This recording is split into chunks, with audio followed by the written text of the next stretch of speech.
Determinants सारडिक, जी हाँ, इस video में हम डिटर्मिनेंट्स के इंपॉर्टेंट फैक्ट और उनके जो फार्मूलाज हैं उनके बारे में जानने वाले हैं। तो अगर पहला है कि अगर कोई अवयव है ए, जो कि A11 मतलब एक गुणे एक कोटि का अवयव है, तो इसको अगर हम डिटर्मिनेंट सारडिक के रूप में रिप्रेजेंट करें तो ये A11 के मॉड के रूप में रिप्रेजेंट किया जाएगा, जिसकी वैल्यू A11, क्योंकि एक ही एलिमेंट है इस अवयव में एक गुणे एक कोटि का। वैसे ही अगर हम कोई अवयव हम ले रहे हैं दो गुणे दो कोटि का, ए इज इक्वल टू जो मैट्रिक्स है A11 A12 A21 A22 elements they रखे हैं, इनको जब हम डिटर्मिनेंट्स के रूप में डिनोट करेंगे तब ये मॉड ए जो कि डिटर्मिनेंट्स है, ये डिटर्मिनेंट्स का साइन A11 A12 A21 और A22 एलिमेंट्स होंगे इसके। इसकी वैल्यू जो होगी A11 into A22 minus A21 into A12। फिर है अगर ये तीन गुणे तीन कोटि का कोई अवयव हमारे पास है जिसके एलिमेंट्स A1 से A3 A1 A2 A3 B1 B2 B3 C1 C2 C3 हैं, तो इनको अगर हम डिटर्मिनेंट्स के रूप में रिप्रेजेंट करें तो determinants A is equal to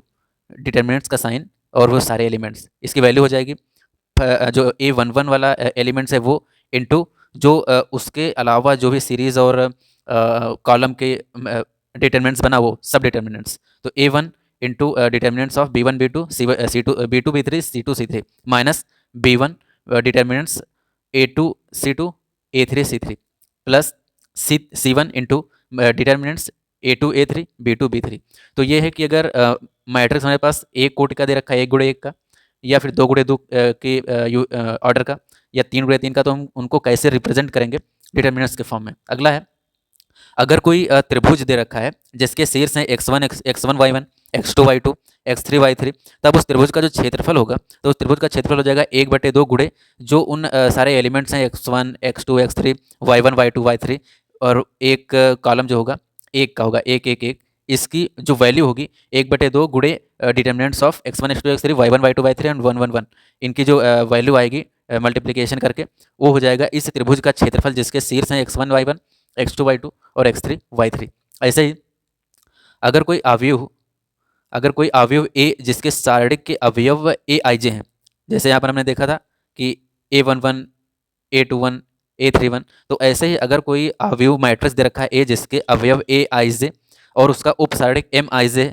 तो हम कह सकते हैं कि जो Aij का सहखंड होगा capital Aij is equal to -1 की power i plus 1 i plus j into जो उसका उपसारडिक है Mij।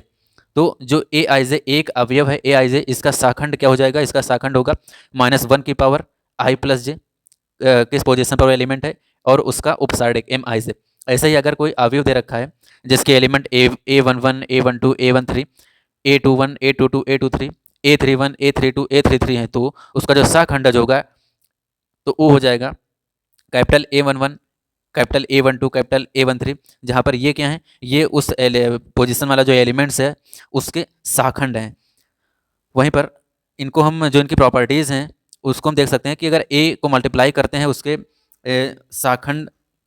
जो उसका शाखंडज है A और A का शाखंडज का मल्टीप्लाई करें, ये हो जाएगा शाखंडज A और उसके A के मल्टीप्लिकेशन के बराबर, जो कि डिटर्मिनेंट्स या मॉड A इंटू आई के इज इक्वल होगा,